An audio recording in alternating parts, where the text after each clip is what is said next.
Assalamualaikum warahmatullahi wabarakatuh. Kami dari kelompok 14 kelas IKTB dengan anggota saya sendiri Alina Salsabila.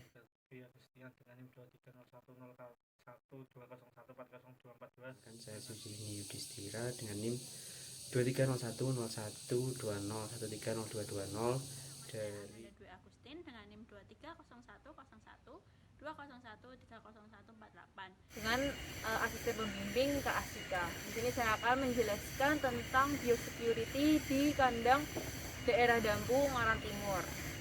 Oke, di sini saya bersama Ibu Erna selaku pemilik kandang. Mungkin Ibu Erna bisa memperkenalkan diri.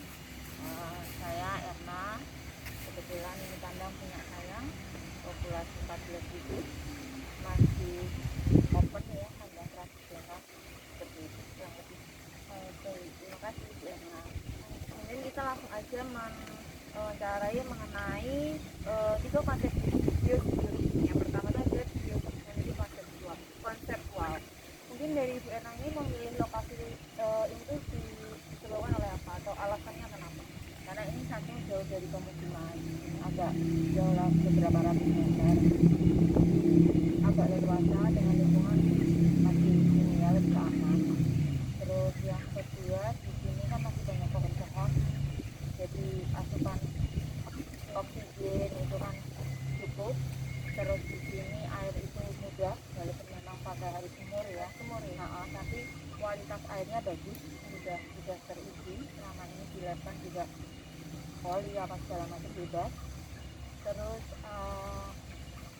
akses jalan itu gampang masuk, ada jalan besar, jalan utama, jalan kabupaten, jadi untuk pemenuhan distribusi pakan nanti pas panen itu jauh lebih gampang tuh. Jadi kemudian dijangkau betul, terus jaringan PLN juga dekat. Untuk biosecurity struktural, jadi letak bangunannya ini terdiri berapa bangunan? Ini 2 bangunan, masing-masing diisi 7.000. Ini kisaran berapa ya, 8 meter kali 81. Saya isi memang agak padat, tapi nanti teknisnya ada penjarangan di depan, jadi tetap ya kenyamanan ayam itu harus jadi skala prioritas. Terus apa lagi ya? Mungkin dari sirkulasi udara perpanjangannya sendiri itu bagaimana? Nah, kalau ini kan bisa dilihat itu kan ada saya nggak tutup langsung ya, ada bukaan di dalam, ada monitoring di atas. Terus kalau misalnya suhu agak heating dia, itu ada kipas untuk pemenuhan sirkulasi udaranya itu. Terus nanti kayak penyemprotan itu dilakukan pagi sore. Terus celok kaki itu ada untuk dikasih desinfektan untuk oke, baik, terima kasih. Dan nanti yang terakhir ini mengenai biosecurity operasional. Untuk operasionalnya sendiri dari karyawan itu apa setiap masuk kandang itu harus didesinfektan? Ya, kalau kan mereka otomatis di sini terus menerus, jadi cuman pergi pun ambil sarapan gitu doang. Jadi mereka ada celok kaki, semprot badan itu tertib. Untuk penanganan ternaknya sakit di sini itu bagaimana?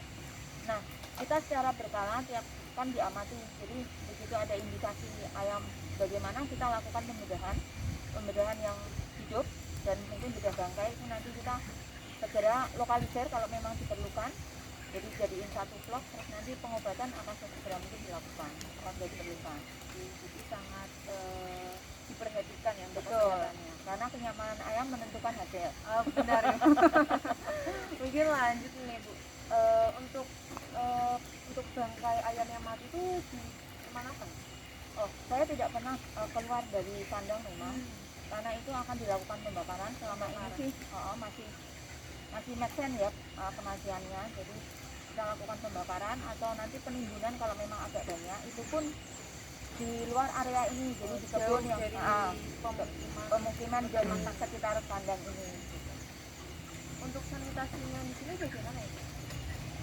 Kalau untuk yang pas sebelum ada ayam, pembersihan ya, penyemprotan itu dilakukan dengan pemberian sabun. Terus nanti setelah itu kita semprot formalin sebagai desinfeksi. Terus nanti fogging apabila diperlukan, melihat situasi kondisi nanti ya, kalau musim hujan ke panas ini kan sering ada malaria ya. Nah itu kita fogging. Gitu. Terus untuk minum juga air kita secara berkala itu biasanya ada pengambilan sampel untuk ke lab. Biasanya biar minimal setahun sekali. Satu sekali ya. Kemudian penilaian terakhir dari saya untuk performa ternak yang dihasilkan sendiri itu bagaimana? Secara teknis atau secara nilai rupiah? Secara teknis ya alhamdulillah puji Tuhan ini kita walaupun kandang open selama ini masih bisa di 1,5 SPF, mentok-mentok di 1,6 dengan catatan tidak ada penyakit virus ya. Kalau sudah viral kan memang itu sudah di luar kendali ya. Itu selama ini, jadi tapi memang fluktuasi tiap tahun itu pasti ada, paling tidak 1 kali periode ya, karena biasalah karena kita ikut kemitraan, kalau hujan ini harga di pasar otomatis kualitas sapronak turun, mau tidak mau kita harus terima. Nah itu disitulah seninya, kita harus mengakali ya bagaimana ini dengan tentu mengikuti prosedur dari kemitraan yang kita ikuti, artinya sesuai jalur lah. Terima kasih Bu Erna atas ilmunya ya. Sekian dari saya, terima kasih. Wassalamualaikum warahmatullahi wabarakatuh. Berikut pembagian areal atau wilayah. Yang pertama ada zona 1 atau zona bebas yang merupakan daerah di luar peternakan. Kemudian ada zona 2 yaitu zona bebas terbatas, merupakan wilayah masuk pagar pertama dan kemungkinan kedua. Selanjutnya ada zona 3 atau zona terlarang, merupakan bangunan kandang itu. Selanjutnya yaitu ketersediaan air dan listrik pada perkandangan. Di sini merupakan kondisi dalam kandang yang berjumlah satu kandang itu kapasitas 7.000 ekor ayam broiler.